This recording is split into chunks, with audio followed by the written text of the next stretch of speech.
তো এইটা আসলে এখানে এসে মনে হচ্ছে অন্য এক দুনিয়ায় চলে আসছি। এর আগে যতবারই এসেছি আপনার ওই পদ্মার ইলিশ খাওয়ার জন্য ওই শুরুর দিকের যে কিছু হচ্ছে রেস্টুরেন্ট আছে সেখানে বসা হইতো। এইখানে দেখুন হরেক রকমের দোকান, মানে বিরাট বড় এক মেলা বসেছে। এখানে বিভিন্ন ধরনের কসমেটিক্সের দোকান আছে। এখানে হচ্ছে পানিপুরি, বেলপুরি, ফুচকা, পুরান ঢাকার গোলগাপ্পা, পানিপুরি, তারপরে হচ্ছে এখানে ওই খেলনার দোকান, এখানে হচ্ছে পান মশলা, বিভিন্ন ধরনের খেলনা আইটেম।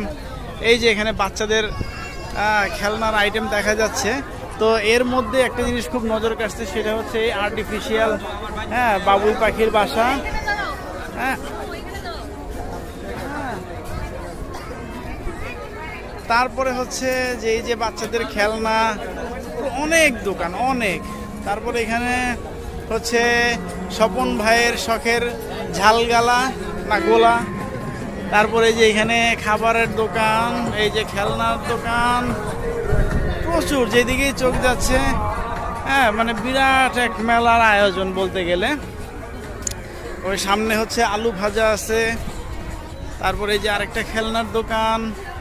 মানে যেখানেই চোখ যাচ্ছে সেখানেই হচ্ছে যে খেলনার দোকান আর খেলনার দোকান। এখানে কিছু মাটির শোপিসের দোকান আছে। এইখানে ওই যে এই যে মাটির দোকান, মাটির শোপিস। এইখানে হচ্ছে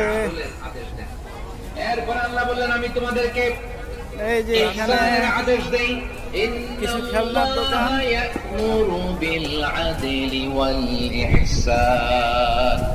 আমি তোমাদেরকে যেমনি আদলের নির্দেশনা দেই তেমনি ভাবে তোমাদেরকে ইহসানের নির্দেশনা দেই। ইহসান, আওয়াজ করে সবাই বলেন তো ইহসান। সবাই